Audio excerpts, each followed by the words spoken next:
Bismillahirrahmanirrahim. Assalamualaikum sahabat Kabas Studio.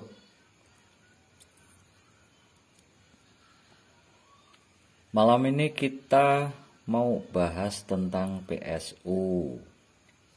Karena ada permintaan dari sahabat Kabas Studio, katanya yang pertama minta dibikinkan tutorial merangkai elko yang kecil,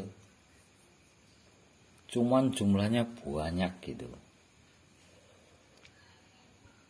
Ya nggak tahu sih, sahabat kita biasanya maunya pasang berapa gitu, berapa set misalnya, 1, 2, 3, 4, 5 set. Mungkin kurang bisa ditambah lagi, atau mau ditambah lagi gitu. Tapi yang jelas beliau ini awalnya dapat, ya mungkin dapat video itu atau dapat gambar itu dari SMPS. Kalau SMPS itu kadang menggunakan elko yang kecil dengan nilai voltase yang besar gitu, cuman mikrofaradnya agak kecil.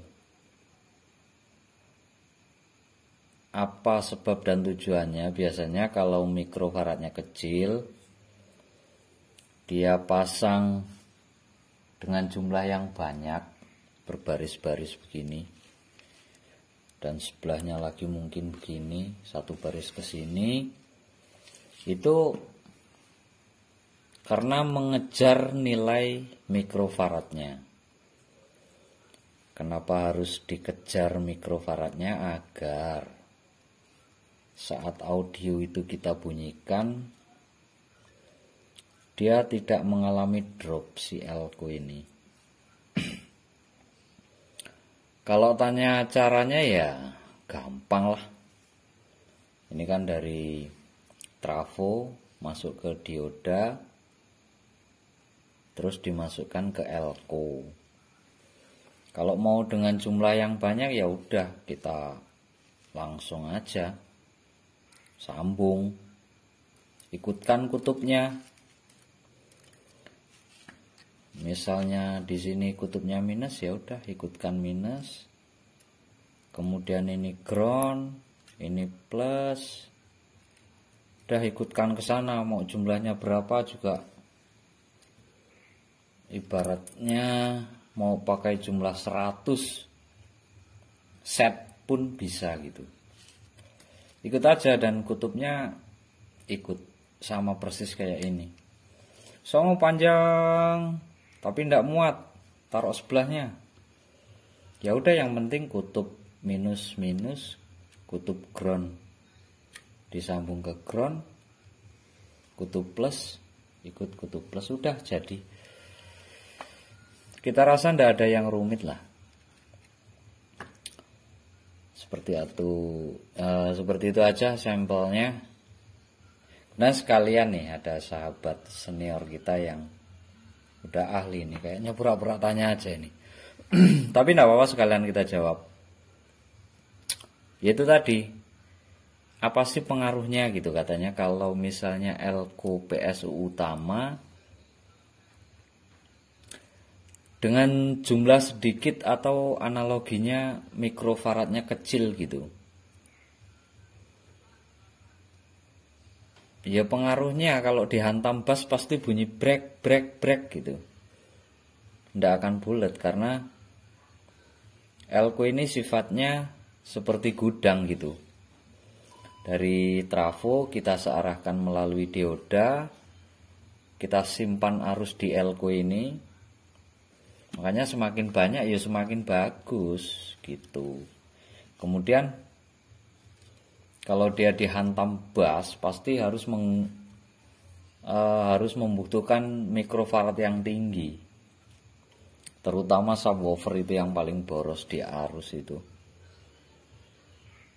Jadi analoginya misalnya ini adalah tegangan, ini dianggaplah misalnya ada ampere ya, arusnya ampere. Ada kayak arus listrik, ada arus air. Misalnya digambarkan dengan arus air, dari sini kita searahkan ditampung ke gudang-gudang ini. Jadi yang terbaik kalau versi saya ini, misalnya dari sini ke elko ini, kita sambung kabelnya di sini lah, misalnya di sini. Kemudian yang kita mau ambil ke jalur power, usahakan yang di ujung sini gitu. Itu versi saya. Apa sebab? Yaitu kalau kita analogan dia itu gudang air, yang kita ambil di sini, yang di sini masih ada sisa. Harapannya seperti itu. Jadi kerja trafo kita tidak terlalu ngoyo. Ngono lah kira-kira. Karena tampungan yang di sini masih banyak. Sekalipun anggap misalnya ini air kita sedot yang di sini masih banyak tampungan yang penuh, yang meringankan kerja trafo. Gitu masih. Karena yang paling berat itu menghadapi subwoofer. Itu paling boros itu dengan arus. Oke, sementara itu dulu, semoga bisa menjawab pertanyaan dari sahabat Kabas Studio yang paling setia. Semoga videonya bermanfaat. Semoga sahabat-sahabat Kabas Studio tetap diberi kesehatan, panjang umur, murah rezeki, rezekinya barokah, halal, bisa untuk naik haji. Amin. Jangan lupa jaga kesehatan, jangan lupa bahagia, dan satu lagi, assalamualaikum.